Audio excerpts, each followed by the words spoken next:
ಇನ್ನು ನಾಗೇಂದ್ರ ವಿರುದ್ಧ ಪ್ರಾಸಿಕ್ಯೂಷನ್ಗೆ ಕೋರಿ ಸಿಬಿಐ ಪತ್ರ ಬರೆದಿದೆ. ಕಾನೂನಾತ್ಮಕ ಅಭಿಪ್ರಾಯವನ್ನ ಈಗ ಲೋಕಭವನ ಸಂಗ್ರಹಿಸ್ತಾ ಇದೆ. ಸಚಿವ ಸಂಪುಟದ ಅಭಿಪ್ರಾಯವನ್ನ ಕೂಡ ರಾಜ್ಯಪಾಲರು ಕೇಳ್ತಾ ಇದ್ದಾರೆ.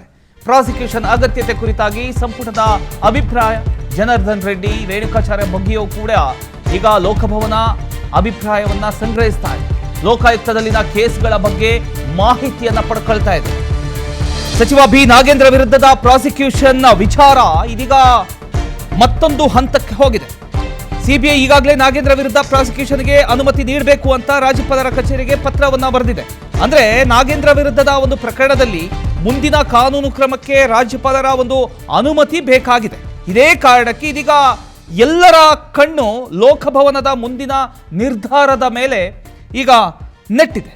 ಆದರೆ ರಾಜ್ಯಪಾಲರು ಈ ಒಂದು ವಿಚಾರದಲ್ಲಿ ನೇರವಾಗಿ ನಿರ್ಧಾರ ತೆಗೆದುಕೊಳ್ತಕ್ಕಂಥ ಮೊದಲು ಪ್ರಕರಣಕ್ಕೆ ಸಂಬಂಧಪಟ್ಟಂಥ ಕಾನೂನು ಅಂಶಗಳ ಬಗ್ಗೆ ಮಾಹಿತಿಯನ್ನ ಪಡ್ಕೊಳ್ತಾ ಇದ್ದಾರೆ. ಮುಖ್ಯವಾಗಿ ಕಾನೂನಾತ್ಮಕ ಅಭಿಪ್ರಾಯವನ್ನ ಸಂಗ್ರಹಿಸಲಾಗ್ತಾ ಇದೆ. ಅಂದರೆ ಸಿಬಿಐ ನೀಡಿರತಕ್ಕಂಥ ದಾಖಲೆಗಳಾಗಿರ್ಬೋದು, ಆರೋಪಗಳಾಗಿರ್ಬೋದು, ಅಥವಾ ಪ್ರಕರಣದ ಹಿನ್ನೆಲೆಯನ್ನ ಪರಿಶೀಲಿಸಿ ಕಾನೂನಿನ ಪ್ರಕಾರ ಪ್ರಾಸಿಕ್ಯೂಷನ್ಗೆ ಅನುಮತಿ ನೀಡಬಹುದಾ, ಅನುಮತಿ ನೀಡಬೇಕಾದ ಅಗತ್ಯ ಇದೆಯಾ ಅನ್ನೋದನ್ನ ಈಗ ನೋಡಬೇಕಾಗತ್ತೆ. ಇದರ ಜೊತೆಗೆ ರಾಜ್ಯಪಾಲರು ರಾಜ್ಯ ಸಚಿವ ಸಂಪುಟದ ಅಭಿಪ್ರಾಯವನ್ನ ಕೂಡ ಕೇಳ್ತಾ ಇದ್ದಾರೆ. ಇಲ್ಲಿ ಏನಂತ ಹೇಳಿದ್ರೆ ಪ್ರಾಸಿಕ್ಯೂಷನ್ಗೆ ಅನುಮತಿ ನೀಡಬೇಕಾ ಬೇಡವಾ ಅನ್ನೋದ್ರ ಬಗ್ಗೆ ಸಂಪುಟ ಏನ್ ಹೇಳುತ್ತೆ ಅನ್ನೋದು ಈಗ ಮಹತ್ವವನ್ನ ಪಡ್ಕೊಂಡಿದೆ. ಕಾದ್ ನೋಡೋಣ.